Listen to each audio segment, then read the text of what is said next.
Hello and welcome to a bonus episode of Big Talk with Todd and Noah, presented by Xfinity. We're also joined by the great Colt McCoy, and today's bonus episode with another Ask Me Anything episode. All right, guys, exciting week of college football. Colt's got a microphone and everything, so we're officially official this week and all set to go. Let's start with question one. Top 5 matchup this week: number 4 Ohio State, number 3 Penn State, and Happy Valley. In a long season with such impactful matchups every week, how can each team stay focused in a quest to make the Big Ten championship and the college football playoff? Colt, we'll start with you. Yeah, listen, I mean, huge game this weekend. Ohio State, Penn State. I mean, I haven't watched Ohio State that closely every week, although I've called one of their games, and you're a college football fan. There's something going on there. I don't know exactly what it is, but if there's ever a time for Penn State to beat Ohio State, I feel like this is the year. Penn State's playing pretty good.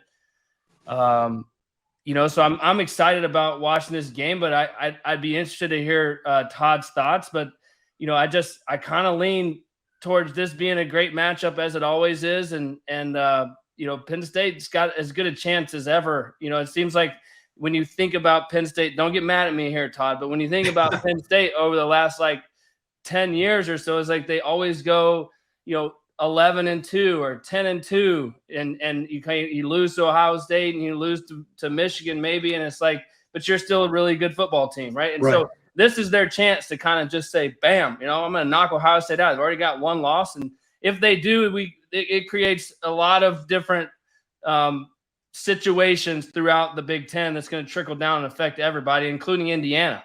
Yeah, I agree. I mean, look, I don't take that personally, because that is what's been the problem with Penn State. James Franklin has had a lot of success. He's won a bunch of games, but he's 1-9 against Ohio State, and that only win came in 2016. I do think this is their best opportunity. I think they're a better team right now. I mean, I think Ohio State's roster coming into the season was the most talented in the Big Ten, one of the most talented in the country. But I agree, something's not quite right there. And to me, part of it is now injuries in their offensive line. I think Penn State is better in the trenches at this point in the season than Ohio State is. And that's why I think they'll win the game. A lot of question about Drew Aller, will he play or not? I think if either he or Bo Prabula plays, because I think the running ability and the quarterback run threat, along with Andy Kotelnicki's creativity offensively, will put a lot of stress on Ohio State's defense, even if Drew Aller can't play. Now, I know Drew wants to play. This is a game that he wanted a shot at, because he didn't play well against Ohio State a year ago. But I think, however that one plays out, if one quarterback plays, if both of them play, I think Penn State's the better team in the trenches this year, and that's why I think they'll win the game. But as far as staying focused, I mean, look, for Ohio State, they can't afford another loss right now. They lost to Oregon a couple weeks ago. They were shaky last week at home against Nebraska. They need to put their best foot forward and come away with a big win. For Penn State, a win here, I mean, they are, I'm not going to say easy street, but they are in the driver's seat for sure in terms of getting to Indianapolis and assuredly getting in the college football playoff, because I don't see the wheels falling off anytime soon for Penn State. So it's a gritty team. If they find a way to win this week, they are completely in the driver's seat in the Big Ten. Yeah, that's a good point. We go back to Ohio State. I mean, there's something there, right? You mentioned they're roster-wise, on paper, sort of the most talented team in the land, really.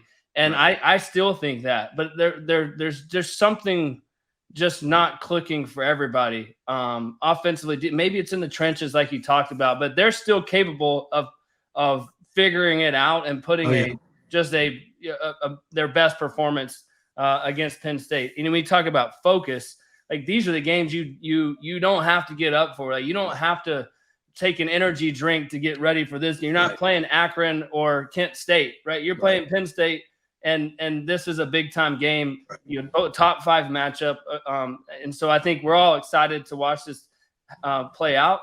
And I mentioned I'm calling the Indiana game this weekend. I mean, I don't like to look back at games and say, oh, well, Indiana beat Nebraska. Like, they just hung 59 points on them. And Ohio State struggled, had to go down late and score to win the game.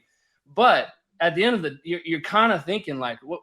It's a little bit, something's off there, right? Ohio State should be scoring 50 points a game, right? You look at their running backs, look at their quarterbacks playing pretty good, but they've just struggled. At Oregon they played decent, but they come off the bye week and don't play great. Like they need to play well. If they kind of sleepwalk into this game and are not focused, and you get a bunch of pre-snap penalties early and you make some mistakes, like they're going to get beat, right? They've got to come in here focused and ready to play. Yeah. I know, the one thing about games like this that I remember when I was in college, I played for Joe Paterno, and in addition to being a great coach, he was an incredible competitor. I mean, he loved to compete.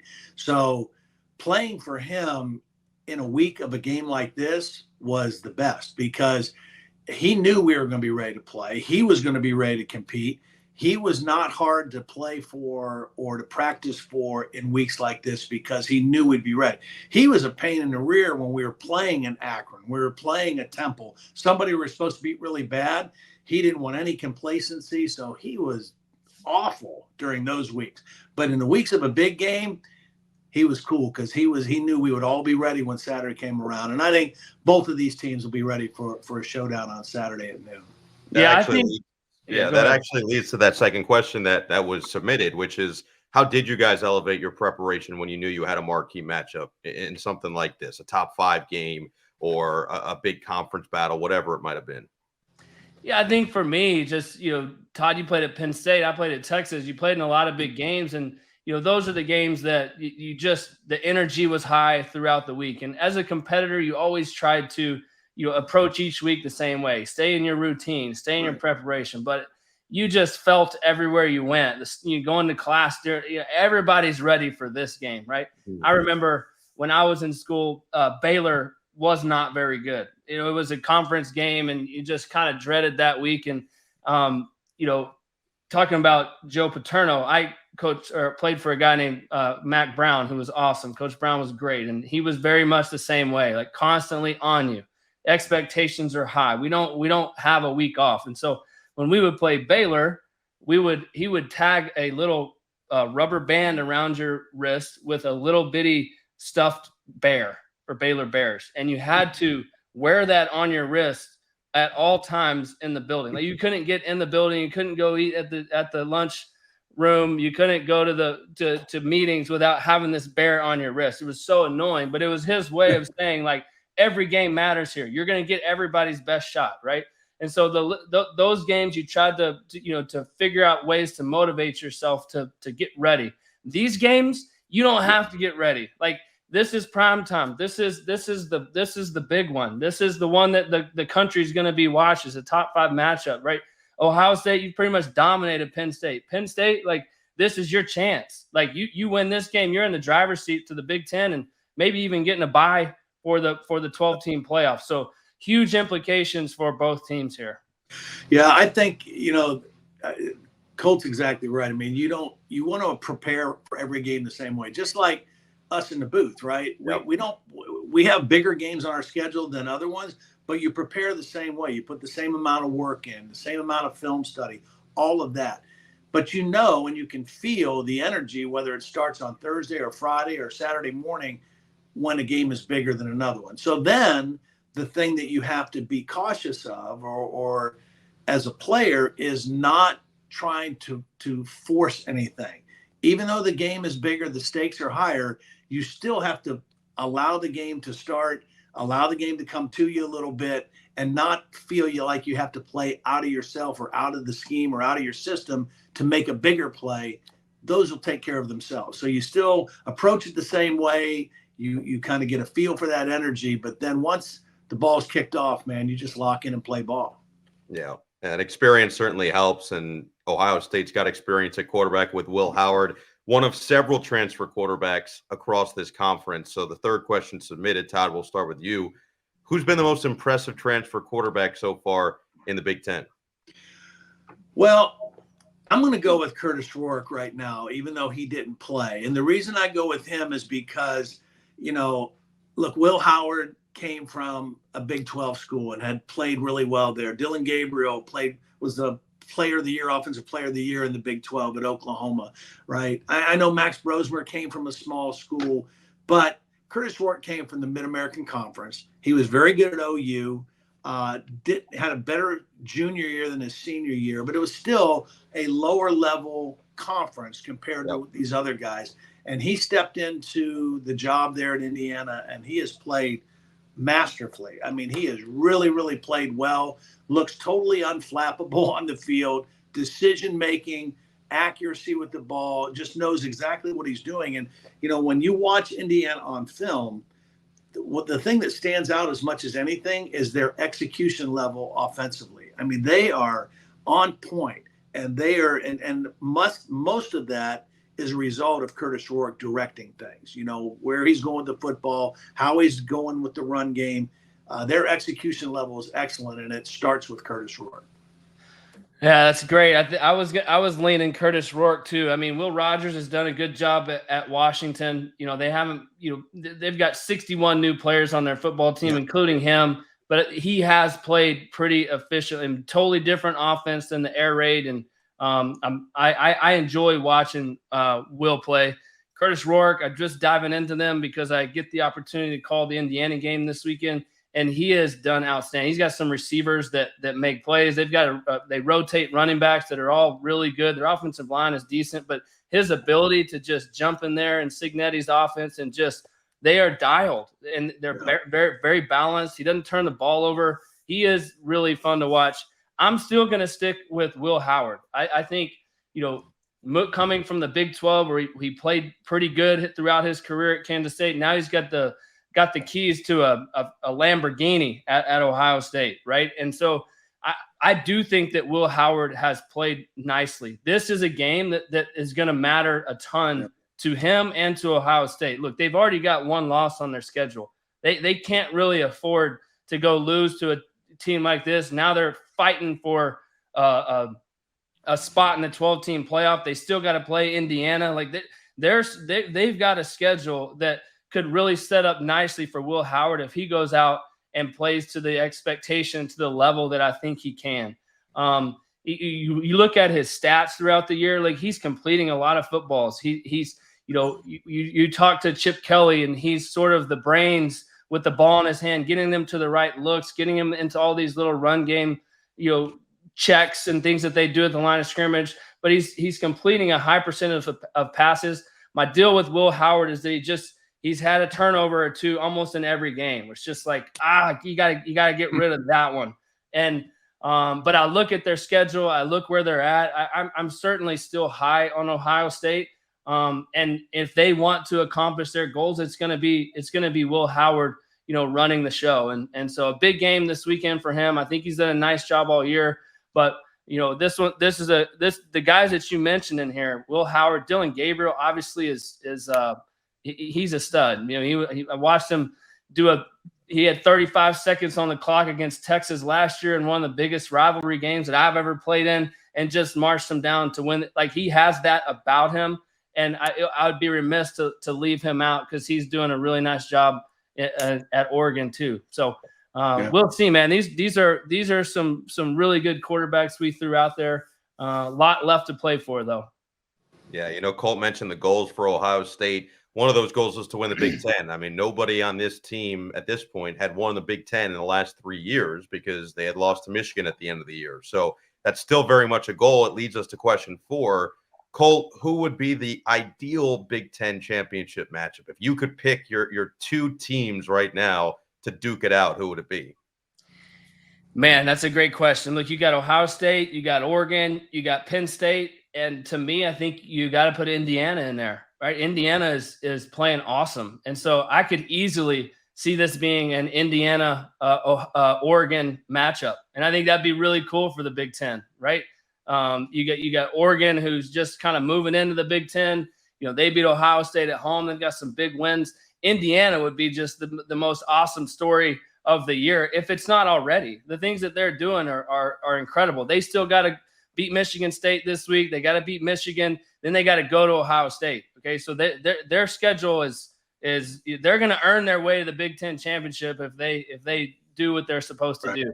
But I would be I would not be just completely shocked if Indiana pulls that off. And I enjoy watching them play. They're just very efficient, and you look at the ways that they've kind of dominated the games they're supposed to dominate.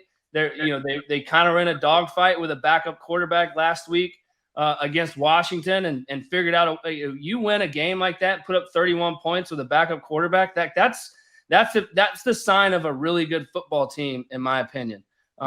So I say that, but I also say if Ohio State goes and beats Penn State this week, or if Penn State beats Ohio State, like one of those teams has a really good shot to get there too. So a lot still left to play for. But if you were to ask me right now, like just point, if Curtis Rourke plays this weekend and he kind of picks back up where he is, I wouldn't be shocked if it's Indiana, Oregon. Well, for me, ideally, I would like to see Indiana be one of the teams in there, because I think it's been one of the best stories in college football. But Colt's right. They will have earned it if they do make it there. But just think about the Indiana Hoosiers playing in Indianapolis for the Big Ten championship would be incredible, right? An incredible finish to a remarkable season.